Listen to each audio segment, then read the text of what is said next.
Hello everyone, আসসালামু আলাইকুম। কেমন আছেন সবাই? নিশ্চয়ই অনেক ভালো। আমরা অনেক ভালো আছি আলহামদুলিল্লাহ।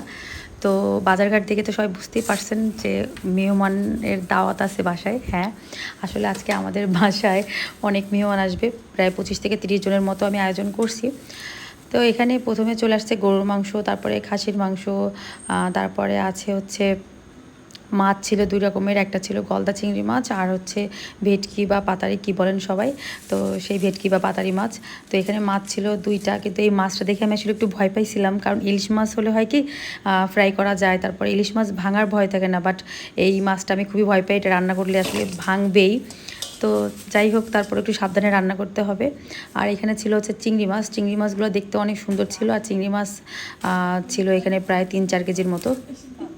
তো আমি পলিথিন থেকে ভালো করে ঢেলে নিচ্ছিলাম আর মনে মনে চিন্তা করতেছিলাম এই মাছগুলো কাটতে আসলে অনেক সময় যাবে। তো যাই হোক, যেহেতু দুপুরের আয়োজন, রাতের খাবে, এই জন্য আসলে টেনশন একটু কম। আর এখানে ছিল বাইন মাছ। এই মাছটা আসলে ফ্রিজে রেখে দেবো, আজকে আর এটার কোনো দরকার নাই।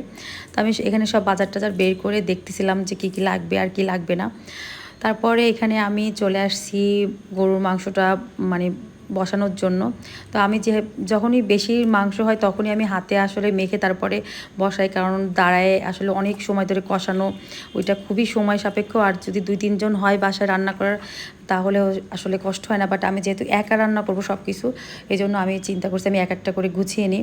তো এখানে আমি প্রথমে গরুর মাংসের মশলাগুলো দিয়ে নিছি আন্দাজ মতো আর কি। এখানে প্রায় 7-8 কেজির মতো, 7 কেজির মতো ছিল গরুর মাংস।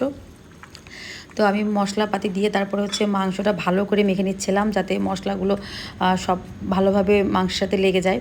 তো এখানে সব মশলা দিয়ে তারপরে আমি এখন হাঁড়িটা ঢেকে রাখবো। আর এখানে মাংস মেখে আসলে 30 মিনিটের মতো রেখে দিলে মাংসটা সেদ্ধ হয়ে যায় খুব দ্রুত।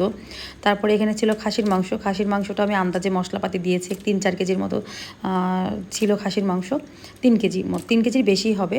তো এখানে মাংসটা ভালো করে ধুয়ে তারপরে হচ্ছে আমি এখন ভালো করে মশলা মাখিয়ে তারপরে রেখে দেবো।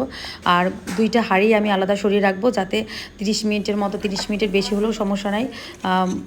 তাহলে রান্না করতে গেলে গ্যাসের চুলায় একটু মানে সময় বাঁচবে আর কি, সিদ্ধটা খুব দ্রুত হয়ে যাবে। তো এখানে আমি হাতে ভালো করে মাখাচ্ছিলাম, আর হাতও ব্যথা করতেছিল কারণ অনেকটা মাংস ছিল।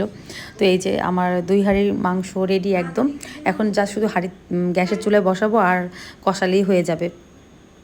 বারবার মশলাপাতি আসলে দেওয়ার কোনো ঝামেলা থাকে না। তারপরে দেখা যাচ্ছে অনেক সময় কষা দিকে আমরা দেখি একটু ঝাল কম আছে, লবণ কম আছে, ওইগুলো তো পরে অ্যাড করাই যায়। তারপরে এখানে আমি হচ্ছে ছোলার ডাল বসাচ্ছি। ছোলার ডালটা আমি খাসির মাংসের হচ্ছে চর্বি ছিল, তারপর দিল ছিল, মাংস ছোটো করে কেটে তারপরে ভালো করে কষিয়ে নিয়ে ছোলার ডালটা আমি হচ্ছে বসিয়ে দিয়েছি। আর ছোলার ডালটা আমি একটু প্রেশার কুকারে একটা সিটি দিয়ে নিয়েছিলাম, যাতে ডালটা ভালো করে সিদ্ধ হয় আর তাড়াহুড়ো করে রান্না করা যায় আর কি, কারণ ছোলার ডাল সিদ্ধতে অনেক টাইম নেয়। তো যাই হোক, এখানে আমার ডালটা রান্না করা শেষ। তারপরে আমি এখানে গ্যাসে বসিয়ে দিয়েছি হচ্ছে ভেটকি মাছ বা পাতারি মাছ। তো মাছটা আমি 2 হাঁড়িতে রান্না করছি, 2টো মাছ ছিল বড় বড়, তো 2 হাঁড়িতে রান্না করি। আর তারপরে এখানে আমি চিংড়ি মাছগুলো ভেজে নিয়েছিলাম, আর আমি একটু ধীরে ধীরে রান্না করতেছিলাম, কারণ আজকে যেহেতু রাতে রান্না বান্না, তো তাড়াহুড়োর কোনো কিছু নাই, একটু ধীরে ধীরে রান্না করি। তার এখানে আমি ভালো করে মশলা কষিয়ে নিয়েছি চিংড়ি মাছের জন্য। আর এই চিংড়ি মাছটা রান্না হবে হচ্ছে নারিকেলের দুধ দিয়ে। চিংড়ি মাছ ভালো করে ভেজে নিয়ে তারপরে আমি মশলার সাথে আবার এখন একটু ভালো করে কষিয়ে নেব। আর কষানোর সময় আমি যেটা করছি, আমি একটু 2-3টা এলাচ দিয়েছিলাম, একটু লবঙ্গ দিয়েছিলাম, যাতে মাছের টেস্টটা আর একটু বাড়ে। আর চিংড়ি মাছ আসলে বেশি কোনো মশলা লাগে না, তারপরেও যখন আমরা একটু নারকেলের দুধ দিয়ে একটু ভুনা ভুনা করি, তখন একটু গরম মশলা দিলে টেস্টটা আরও ভালো হয়। তো এখানে আমি নারকেলের দুধ দিয়ে দিচ্ছি, নারকেলের দুধটাই দিব, আর এখানে কোনো এক্সট্রা কোনো পানিই অ্যাড করব না। তো এই যে আমার চিংড়ি মাছটার কালার কি সুন্দর আসছে, কিন্তু আমি এখন একটাও খাই নাই। তো যাই হোক, এই যে চিংড়ি মাছটা এখন কষিয়ে তারপরে আমি এদিকে চলে যাব পোলাও রান্না করতে। আর পোলাওর জন্য আমি যেটা করছি, বড় একটা হাঁড়ি নিয়েছি, সেখানে আমি দিয়ে দিয়েছিলাম পেঁয়াজ কুচি। পেঁয়াজ কুচিটা না দিলেও হতো, যেহেতু আমি এখানে পেঁয়াজ বাটা ইউজ করব, তারপর আমি এখানে একটু পেঁয়াজ কুচি দিয়ে দিয়েছিলাম বেরেস্তার জন্য।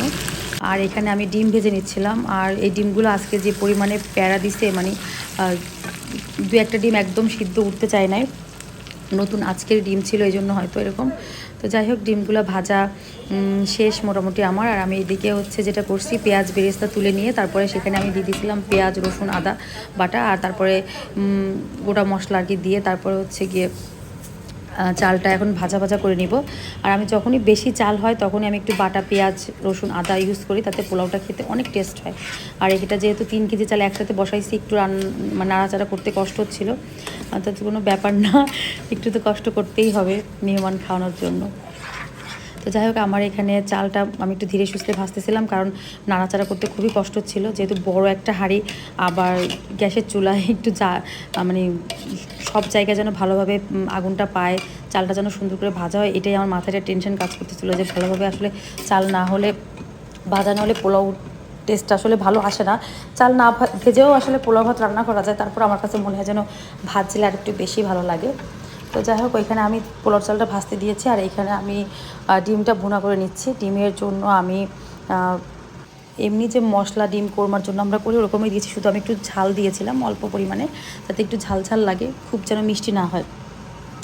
তারপরে চিংড়ি মাছের জন্য যে দুধটা করছিলাম, ওইখানে খানিকটা দুধ ছিল, সেটাই আমি পানি হিসেবে ইউজ করছি, এখানে আমি এক্সট্রা কোনো আর পানি দিই নাই।